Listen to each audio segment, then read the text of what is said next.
there, everybody. This is David from My Metal Today, and I'm here with the Lords of the Trident here in Chicago, just outside of Reggie's. We're actually in the Reggie's bus, which is kind of a cool place. I've never been in any bus that looks like this before.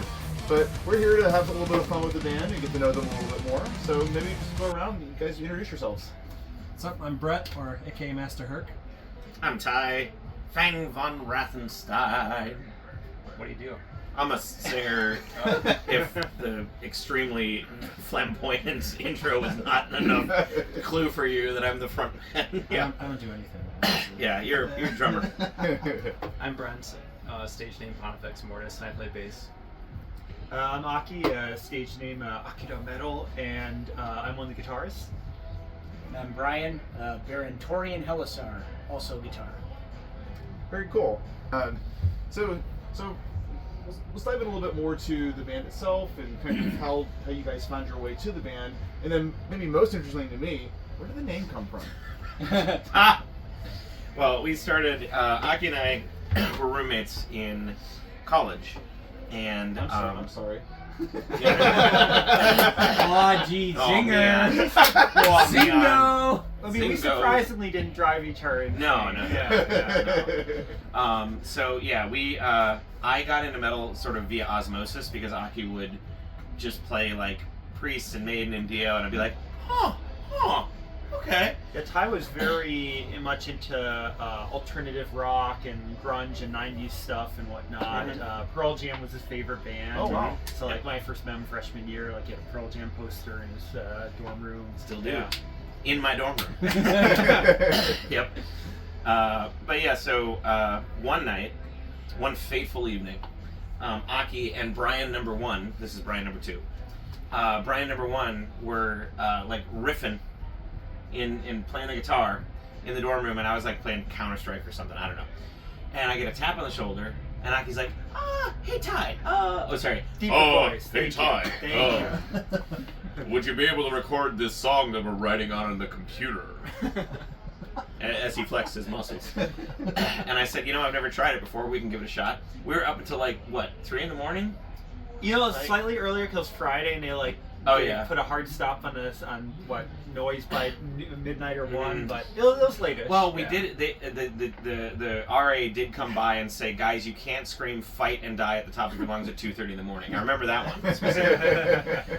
But anyway, we had just a blast, like figuring out how to like sloppily, terribly record this song on a computer, and at 2:30 in the morning, we had a minute 30 seconds of it. Oh yeah, by the way, they finished the guitar riffs, and they're like, Ty, you know how to sing? Sing. And I was like, I don't know how to sing metal. They're like, yeah, figure it out. They literally just hit record, and they're like, I'm like, what do I sing? They're like, make up lyrics. I'm like, okay. And those lyrics are still the lyrics to this day of the song The Virgin Vault. Oh, wow. So I made them up on the spot at like midnight in the dorm rooms, and then at the end we wanted to. Now listen, this was back when Facebook was only for people in college, it was all a long time ago. So we wanted to put the song out so that all the other college folks could see it and hear it. And so On the internet? on the internet. Wow. Glory days of MySpace, right? So we wanted to put it out, but we didn't want to put it out as Ty, Brian, and Aki. We needed something more, And so Aki was like, Ty, you're really good at coming up with band names and ideas. Why don't you go ahead and come up with a idea for what we should call ourselves? And completely random, like 2:30 in the morning brain, I'm like, Lords of the Trident Unite. So we were Lords of the Trident Unite for the first couple of years. And then we dropped the Unite part because it was too long. I still have like file names on my computer, old songs that are load to for Lords of the Trident, LOTTU, Unite. Oh, my folder for all of our stuff on my computer is still low to still. That actually just clicked for me. Like, why all the old shit said LOTT? Yeah. Okay. Interesting. All right. At some point, I'd love to do an album or an EP that's just called Unite. No, I've wanted to write a song like or just a chorus, song, like, Unite. Yeah, that would be fun. We should do that on this album. Unite. Funny. Unite, yeah. Kind of funny too is like apparently there's in the books, the Game of Thrones books, there is a group called Lords of the Trident, and we oddly enough played some shows where I remember having some people being like, "Oh, that's a deep cut reference," and we're like, "What?" I get that yeah. constantly. Oh, you guys are Game of Thrones fans? Like, no, So I that's have just never. just coincidence. And that was definitely at the height of coincidence. Game of Wow. Thrones, and everyone, Yeah. every street corner was Complete. watching it. Yeah. Yeah. So that's the story of. That's the very manly story of the dorm rooms with me and Aki. So how about the other three? How did you make your way into the band? I joined next 2 or 3 years later in 2010. I just answered a Facebook ad, so it's not that great of a story, and just auditioned, and they let me in. That was pretty cool, and just spiraled out of control. Now I'm here. Now he's got a dependency. He's like, Yeah. oh, I gotta play the bass. Oh. Yeah. You guys got any root notes? I didn't know them or anything. I just answered the call, and I've just been having fun since. Very cool. You were next. I sure am. I joined in 2015. Ty originally reached out to me and asked if any of my students wanted to, because I also teach guitar, wanted to maybe audition for the band, and I'm like, most of them are 10, so probably not. Thinking he's outside like, the box. yeah. Get him. Yeah. And then I auditioned, and it was a really helpful, good move at the time. I was finished with grad school and looking for a new project to take on, so the timing was pretty much perfect. I took the place of Cilius Maximus, who was dressed as a Roman soldier, and it was a lot of fun. I got to invent my own character and name and costume and do the whole thing. And 11 years later, here we are, still rocking. Cool. My story's pretty similar to Brent's over there. A friend of mine actually sent their Facebook ad to me, and I responded to it that way. I'd like just gotten out of grad school, and like a project that I was working on ended, so I was kind of like in the air of what was going on. And then a friend sent me this. I was like, I always listened to metal, but I like never really played metal all that much. I always liked it. So And even to this day, he's like, well, it can't hurt to at least reach out to these guys and see what's up. And then went through the process, and they ended up liking me, and it's been history since. I think. We like you. Oh, thanks. You But 2017 is when I joined officially. I think I auditioned like December of 2016, and my first shows were in 2017. Very cool. Mm-hmm. You'd mostly played like funky stuff, Yeah, like and funk like and- xylophone academics. Yeah, like I went to school for percussion, for music, so it's like What's this for contemporary xylophone music. academics? Yeah, it's just strictly xylophone and this stuff. See, it was a change, but a good change. Very cool. Very cool. So one thing that I've obviously noticed about you guys is kind of like the DIY mentality. You do it probably more so than any other band that I've seen, and I personally think you do it quite well. Your production values are always super high. The music you put out is very high quality, et cetera, et cetera. But we also know, like, the music industry, touring, et cetera, is tough. And I mean, Ty even posted he was frustrated the other day, and even posted a rant about how how hard it's been. So maybe just a brief glimpse into why the DIY approach. Have you ever considered not doing DIY, et cetera? We don't have money. We didn't have money. That's why. No, it's like partially is like I have a problem, and I can't stop thinking about like music stuff and how to do things, and like just sort of like how to. I see somebody doing something. I'm like, I wonder how they do that, and then I go crazy deep dive and I kind of figure things out.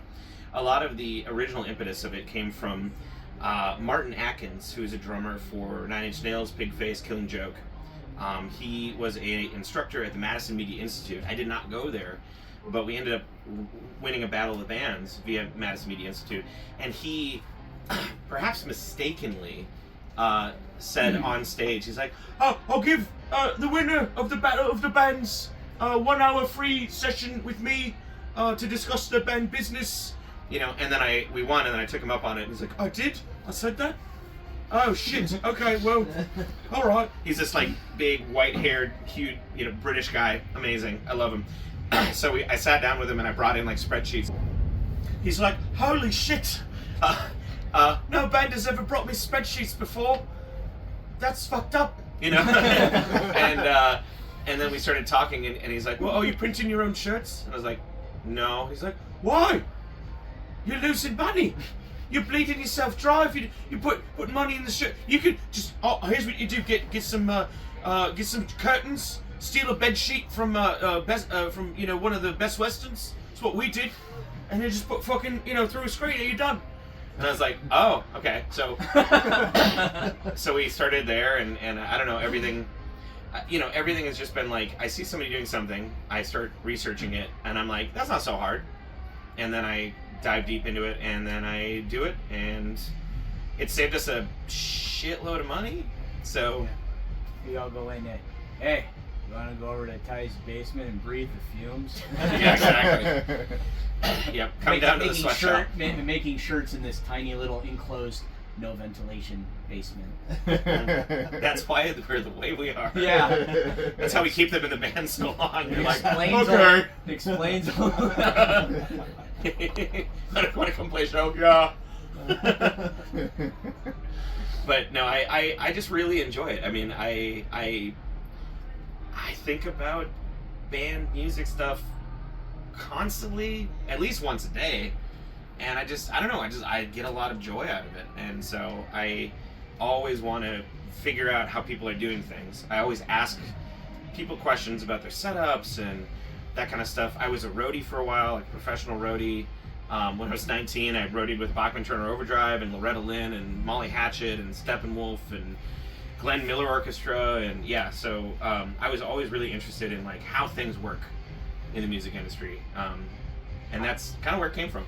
I would also add that he's also more reliable than most music industry professionals. Yeah. Almost all of them. Yeah, and so to the answer of like, have you ever thought of not DIYing it? Very much so. I've really, really wanted to not DIY it. Oh my God! But Brian has your answer there. Kind of pick our battles, I'd say these days. Like for example, like that shirt, we can't screen print. It has many colors and details. Yeah, let me pose for it real quick. Yeah. So like we might have someone else print a shirt, or like we hire people to mix and master. But Ty, what allows us to afford to be able to print our shirts? Yeah, we used to print our shirts ourselves, and then we started our Patreon. And Patreon is the #1 economic driver of the band, like full stop. We make 90 to 92% of our income month to month via Patreon. Oh wow! And we started off with a couple, 10 people, 30 people, 50 people. It grew and grew. When we were at 100 members, we could print 100 shirts, and we were like, well, this kind of sucks, but we can do it. When we got to like 200, 300, 400 members, we're like, we're gonna pay somebody to do it now. Because the t-shirts are a perk of one of the tiers of the joining our Patreon. Yeah. And so, the growth mindset has allowed us now to not DIY things like t-shirt printing. Yep. But we definitely started doing it, and we still do it occasionally. Or like you do a lot of our booking and stuff, and occasionally you try to have other people help, and that usually goes horribly wrong. Horribly wrong. And then then you go back to doing your own. So. Yep. Case in point, the Japan shirt, that one, the first tour, we hired somebody to book 10 shows for us, and she booked 2. Oh wow! And so 2 weeks before we hit the ground in Japan, I woke up every night at 3 a.m. so I could be on Japan time, and I cold called venues using my like shoddy Japanese to get us the rest of the bookings, and we did. We got it. Wow. And similar experience going into our trip to Europe in 2019. Mm-hmm. But TBD about maybe some redemption on that. Mm-hmm. We'll get back to you. Very cool. Very cool. Well, quickly, favorite song to perform and live, and why? For each of you. I think I gotta stick with the tried and true, which is Figaro. Mm-hmm. It's just, I don't know, it's our most epic song. It's got some of the most epic moments. I like listening to it in general, and it just like brings me joy every time you play it. So. Yep. Same here. Brian and I bonded over Final Fantasy VI when we first met, and and I mean, like, It's amazing. It's super fun. It's very hard. It's very challenging. It's got a lot of ups and downs. Brian killed it. It was great. Knocked it out of the park. So I love that one. I'll pick Brothers of Cain. It's just a really fun song to play, and it's I think the crowd likes it and responds well to it. And it's one of the more challenging songs we have to play, and it's kind of been like, I mean, I've been playing it for like 9 years now or something, and it's like a song where I can always like figure out little ways to play it better. So And there's a bass solo. I don't. Wow. There is a bass solo. I don't really care about them. There is one. That's fun. This is really hard. I think like recent ones, like John Milwaukee is very fun, along with Jet Set City. I think Power Evil is not only a very badass song, but it's very evocative of different imagery and whatnot. But I think one of my all-time favorite classics is Face the Enemy, because I love 80s metal, and I love songs that have a very like kind of like You Got Another Thing Coming, where it's like dun dun dun dun dun. You can kind of like do this at the crowd, and like, so that one's always that might be my all-time favorite song to play.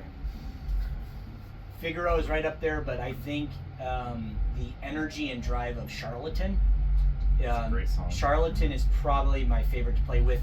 Figaro just that far behind. So Figaro is wonderful in its own way. It is a marathon. There are so many guitar parts and so many notes. And it's wonderful, and it's probably the favorite thing I've ever written.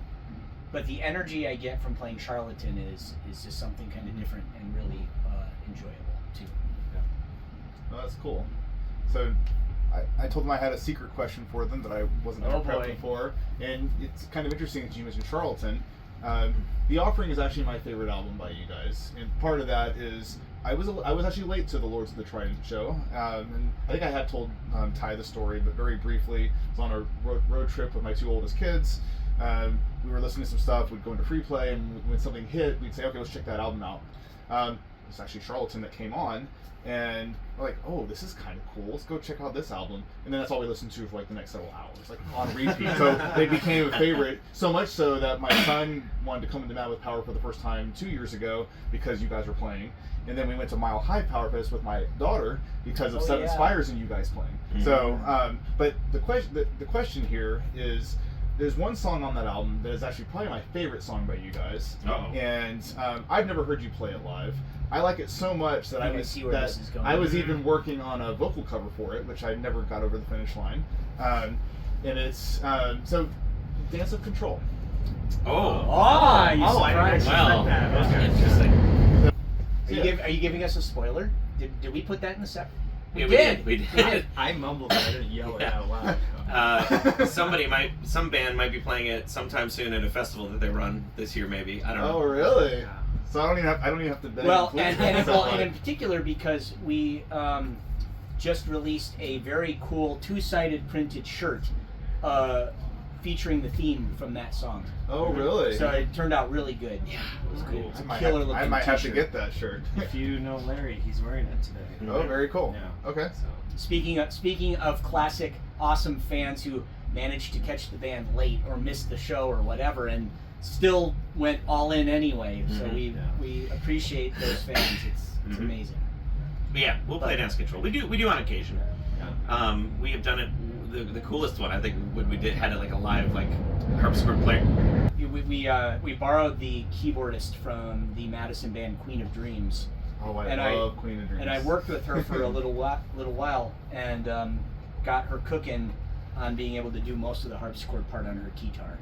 And she played it live with us one night at the Crucible in Madison, and she killed it. It was really cool. Yeah, it was really, really cool. Yeah, she killed it. It was awesome. It's actually, that song makes me think, like, one thing I love about that song is, like, there's so many guitar solos. This guy is a big fan of 80s metal. I'm just like, guitar solos, you know. But I still remember our friend, photographer Joey, he had, like, listened to the album, and he liked it, but he's just like, there's a lot of guitar solos. And it's like, well, we are kind of like an 80s metal band. I'm like, that's a problem? I know, right? It's a fun one, that's for sure. Yep. So, you know, more to come on that one. It is not in the set for today, but yes, you should come to Mad with Power, whoever is watching this, and you can hear us play Dance of Control. Yeah. All right. There you go. And maybe some songs that you've never heard before, that no one has heard before. Probably. Maybe. There you go. You heard it here first.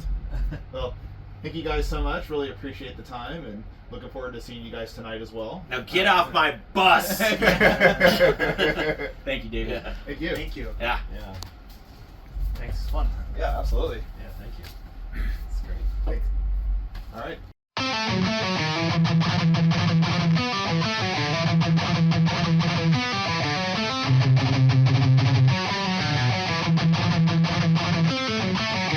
Hey, come and conquer. Stop. Oh. Yes. Yeah. Still going. All right. That's the longer one than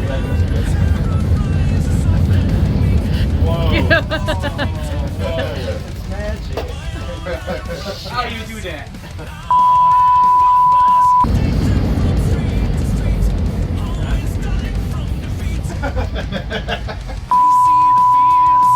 It's like, holy shit!